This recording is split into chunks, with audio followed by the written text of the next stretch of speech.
It's another match day in the Ghana Premier League, and we are here to do the previews. Heart of Oak are second by virtue of goal difference, while All Stars and Aduana Stars and Kotoko are all in their hands to be able to win the league. Hello and welcome to the Sport on Pulse. I'm Gary Al Smith. We are going into another match day again. I mean, the 200th goal has already been scored a couple of match days ago, and we are expecting that this week we'll see yet another tight contest at the top and also at the bottom as well. Don't forget that the Busua Dwarfs were able to get a sensational win in midweek, and Kweku Ahin from our Joy Sports desk is here to do the analysis with us of the games across the country. Thank you, Kweku, for joining us. I mean, as we look at the fixtures this week, let's quickly review the last match day. What stood out for you? All Stars going back to the top of the league by virtue of head-to-head instead of goal difference. Yeah. They beat Kotoko in Wa. While Hearts lost to Liberty. Everybody expected Hearts to at least draw, considering their patchy home form. But they didn't expect Hearts to lose all 3 points. But unfortunately, they lost. Kotoko losing at Wa was not much of a surprise because Wa Stars have been very good this season. And then Dwarfs at home. And then Dwarfs beating Aduana was also a standout game because Aduana were in form. Apart from dropping points against Hearts of Oak, everybody expected Aduana to pick the 3 points against Dwarfs. So these were the standout fixtures in match day 14. Well, definitely. And as we go into the next match day as well, we have to take a special look at Mediama, who seem to be, I hasten to use the word reborn, but there's something in the water because if you look at the way they won the last time, it was quite impressive on Wednesday. They even started on the weekend. They came back from 2 goals against Dreams, and they did that against Wafa again. So probably that's what you said. They have been reborn. They are fighting for something this time. I think the focus on Africa has died down a bit. They can now concentrate on the league. And if they win, they have 2 outstanding games. If they win both games, they could be within touching distance of Wild Stars. Well, you're already looking behind, Kweku. So these are the fixtures you also see on your screen. Ashanti Gold versus Wafa. How does that look? Wafa, normally they do well. We've said this time and again that their away form is not too good, but in midweek they weren't bad. They actually lost. They got 2 goals against. But from all reports, they played well. Yes, but they lost. Yes, Wafa will play well. Wafa will give you good football. It's about the end product. That's what Wafa lack. But let's look at Ashanti Gold. Ashanti Gold have not won at home since match day 1 when they beat Mediama. They've been losing and dropping points at home. They've done 9 games already this season.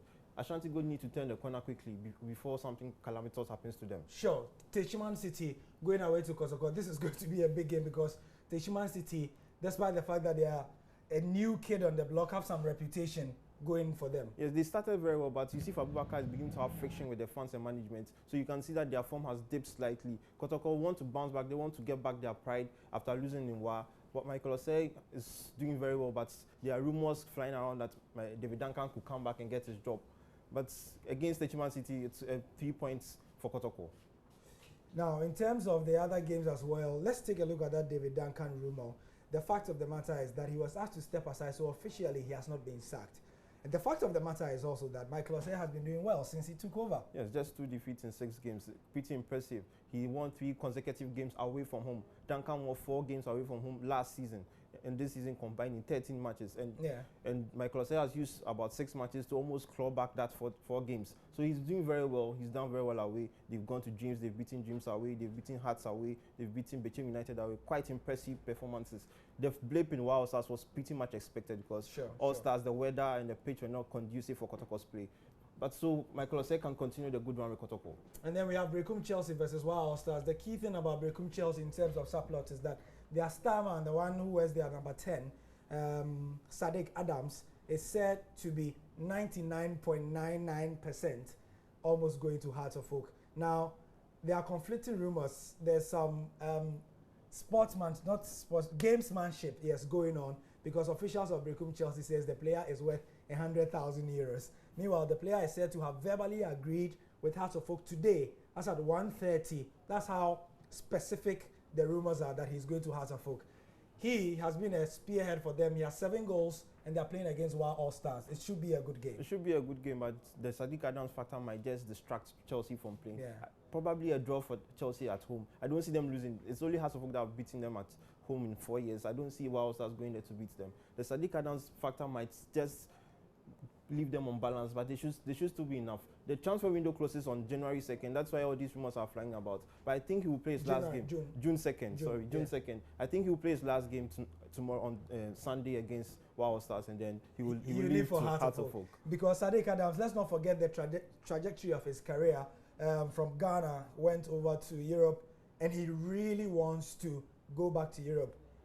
He's been posting pictures of on his social media with of his time at Atletico Madrid with David De Gea and so on, and he really wants the big time. Obviously, with a team like Heart of Oak and the shape they are in, he would want to join them to have a better chance of going to Europe. Hazakes play versus Inter Allies. Inter Allies finally were able to win in midweek, and they are going away this time.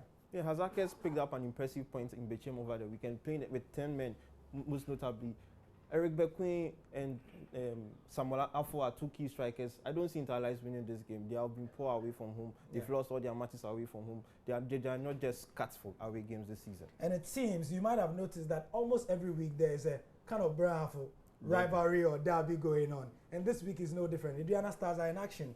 They are at home against Bechem United. Yes, they've not won in their last two games. They drew against us and lost to Dwarfs. They need to revive their chances. If they lose this game or draw points, they'll be Frederick going away from the title race. So Aduana will have to put in their last. They have Yaya Mohammed and Noah Mate and Bright Eddie all firing up. They need to get their 3 points. Bechem United did not fare well in the Bono Derby so far. They lost to Chelsea just last weekend, and it's another 3 points for Aduana in my books. Liberty Professionals, sensationally, or that is their coach, said after he beat Heart of Oak that Heart of Oak are the cheapest team in the league. That was quite disrespectful, wasn't it? It's quite disrespectful. But it's part of the hype. It's part of the hype. He needs to get more eyes behind Liberty. But what he's doing, the other side of this is that it will draw more attention to Liberty Professionals. Teams who want to prove a point to Liberty that they are not the only teams that can beat Heart of Oak, and they'll try to do it against Liberty themselves. They've got good players up front. They've got Latif Blessing, Ebumens and Benadata, young players, very enterprising, but probably there are differences when they go away from home. They are bullied by these defenders, but great points against Heart of Oak, and I can see them doing the same against Dwarfs. There's also transfer rumor talk that Latif Blessing is being courted by Heart of Oak. Shouldn't be that greedy, because already they've agreed terms with Malik Akoa also of Midyama. Yes, so probably and be too much. Yes, and Kennedy Ashia has also been rumored to join Heart of Oak. So getting Latif Blessing might just a case of too many cooks to spoil the broth. Sure. Liberty will be playing Dwarfs. Dwarfs finally got a win. Their new coach, Prosper Nate, was able to get himself a win after coming to replace J.E. Sapon. It was a timely win because they needed something to keep their morale up. Yes, they've been down all season. This was only their third win in the league, and they've bought a lot of players during this second window. A lot of free transfers. It's a new team coming together. They are trying to gel together a new team. Dreams FC. They are going to have one of the big games of this weekend when they play Heart of Oak. And of course, you can trust Dreams. They have prizes of up to 10 cedis to 40 cedis. They say one of the stands in their stadium is the presidential box. And one person who has been going to Dreams regularly sarcastically remarked that they don't have anything like presidential box, but they want to make the money. This is their Coco season. Yeah. Obviously, Hassan Kotoko coming to town. This is the only time to cash in on both clubs.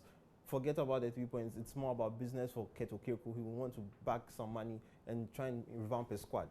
And then finally, we have Midyama against Neo Dubiase. The interesting thing about Neo Dubiase is that in midweek, or yesterday, should I say, after they were unable to win, their boss, Abdul Salam Yakubu, said that he was going to stop football because it was too difficult. We suspect that, sometimes it can get frustrating when you don't win games, and especially in our terrain, refereeing decisions and all those funny things go against you. But the underlying factor with Neo Dubiase has been financial problems. He's been complaining about financial problems right from the start of the season. And yesterday, listening to his comments, he said they don't have enough money to run the club again. So he's going to leave the league for those clubs who think they can run their clubs. Yeah. So this game is dicey. We don't know whether it's going to come on or not. We have to wait for confirmation from the GFA. Well, so far, we've not heard anything approaching the fact that it's not going to come on, so we just assume it will. Midyama themselves are on a roll in Africa and domestically finally, and it's expected that they'll get a 3 points. Obviously, at the Takwa TNA Park, they have a lot of fans behind them. They are home fans, and the momentum also behind them. They should get the 3 points. They'll get a 3 points. They'll see. You can get all the previews of these on myjoyonline.com/sport. But there also, we have started our build-up for the big one. Tomorrow, the UEFA Champions League final, Atletico Madrid will be playing Real, or, well, if you like, Real versus Atletico. They are both playing for the Champions League title for the second time in 3 years, and it will be in Milan. We've got the preview. I'm sure that tomorrow Diego Simeone is going to turn up in a black shirt, black tie, black trousers, black shoes, no hair. It's going to be big tomorrow. I mean, the build-up, if you're on radio, you can get it on Joy FM right after the 6 o'clock news. Myself and the team will be doing it, but on TV and online, as well as on Twitter, you can get it on our social media platforms. They've given us the preview. Where does it boil down to? The pitch, the 22 players and the 2 managers. Yeah. I would like to pick something. The preview was too comprehensive. Sometimes they should do something for us to talk about, but we can. What's the latest on Cristiano? He's fit. He should play. He should play. He will start. He'll be at full power. Maybe 90%, but it's not. 90% is good enough. 90% is good enough. Good. What else won't be good enough for Real Madrid is that Rafael Varane is not there. How important will his absence be for Atleti?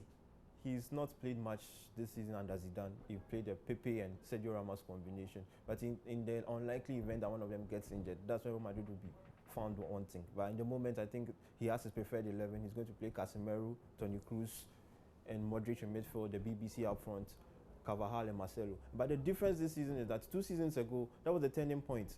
Ancelotti brought in Marcelo and Carvajal to change the game in the second half. Pace in the second half. He started with Arbeloa, he started with Fabio Contrao. But this season, they are going to start with Carvajal and Marcelo. So we don't know what's going to happen this time when Atletico tie, because obviously they are going to tie in the second half after playing that their high, deep, compact game and sitting deep. Fantastic, so that's one key point that we need to look at tomorrow. If Atletico tie, who is going to bomb forward from the wings from Real Madrid? Now the key question is about Cristiano and his lack of turning up in big games, as it's so called.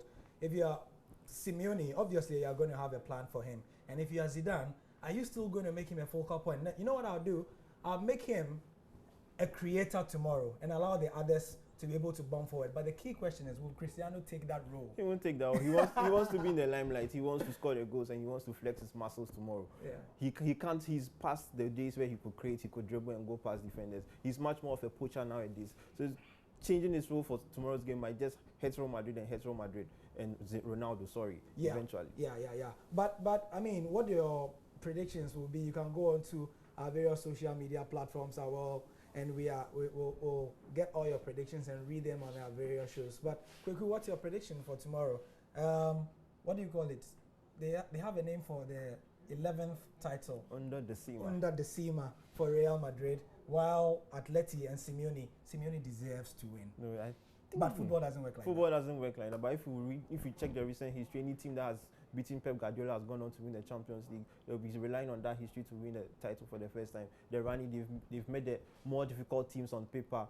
Everything works in their favor tomorrow. And finally, the one thing that a lot of people have been saying, that Atletico deserve to win because they've beaten the best teams in the competition. They've beaten Bayern, they've beaten Barcelona as well, and PSV coming into it. While Real Madrid have had Shakhtar, Malmo, and Wolfsburg, the easier luck of the draw. But hey, football doesn't work like that. Okay. But our analysis works like that. Kwekwahin, that was him of the Joy Sports Desk. You can read more of his stuff on my Joy Online. I'm Gary L. Smith, and yes, you can read more of my stuff, including my previews. Tomorrow, if you're on Joy on radio, you should join us after the 6 p.m. news. That's the sport for now. Later.